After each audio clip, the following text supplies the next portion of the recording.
സംഖ്യ അധ്യായം 20 പാറയിൽ നിന്ന് ജലം. ഇസ്രായേൽ ജനം 1-ാം മാസത്തിൽ സീൻ മരുഭൂമിയിലെത്തി. അവർ കാദേശിൽ താമസിച്ചു. അവിടെ വെച്ച് മിരിയാം മരിച്ചു. അവളെ അവിടെ സംസ്കരിച്ചു. അവിടെ ജനത്തിന് വെള്ളം ലഭിച്ചില്ല. അവർ മോശയ്ക്കും അഹ്റോനുമെതിരെ ഒരുമിച്ചുകൂടി. ജനം മോശയോട് എതിർത്തു പറഞ്ഞു, ഞങ്ങളുടെ സഹോദരങ്ങൾ കർത്താവിൻ്റെ മുമ്പിൽ മരിച്ചു വീണപ്പോൾ ഞങ്ങളും മരിച്ചിരുന്നെങ്കിൽ, ഞങ്ങളും ഞങ്ങളുടെ കന്നുകാലികളും ഇവിടെ കിടന്ന് ചാകാൻ വേണ്ടി നിങ്ങൾ കർത്താവിൻ്റെ സമൂഹത്തെ ഈ മരുഭൂമിയിലേക്ക് എന്തിനു കൊണ്ടുവന്നു?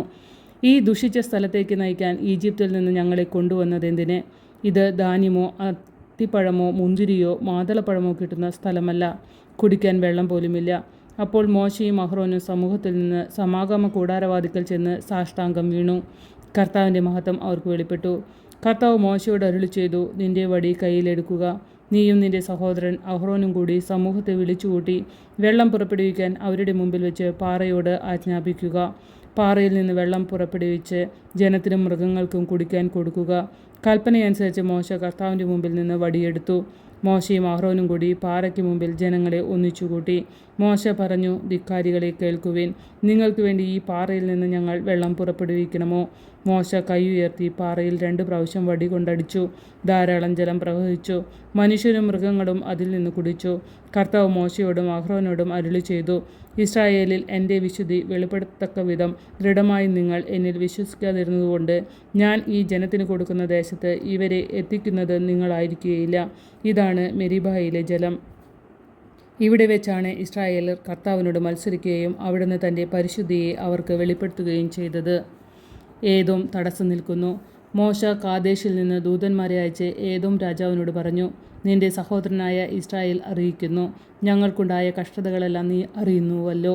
ഞങ്ങളുടെ പിതാക്കന്മാർ ഈജിപ്തിലേക്ക് പോയതും ദീർഘകാലം അവിടെ ജീവിച്ചതും ഈജിപ്തുകാർ ഞങ്ങളുടെ പിതാക്കന്മാരോടും ഞങ്ങളോടും ക്രൂരമായി പ്രവർത്തിച്ചതുമെല്ലാം നിനക്കറിയാം.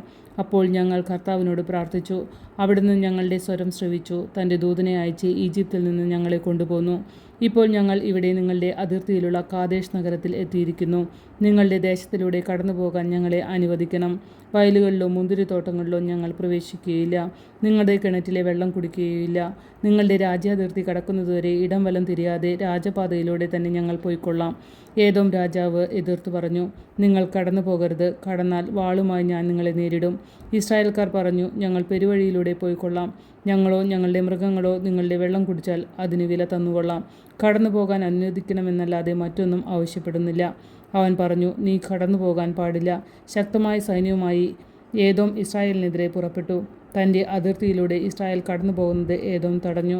അതിനാൽ ഇസ്രായേൽ അവിടെ നിന്ന് തിരിച്ചുപോയി. അഹ്റോൻ്റെ മരണം. ഇസ്രായേലർ കാദേശിൽ നിന്ന് പുറപ്പെട്ട് ഹോർമലയിലെത്തി. ഏദോം രാജ്യാതിർത്തിയിലുള്ള ഹോർമലയിൽ വെച്ച് കർത്താവ് മോശയോടും അഹ്റോനോടും അരുളിച്ചെയ്തു, അഹ്റോൻ തൻ്റെ പിതാക്കന്മാരോട് ചേരും.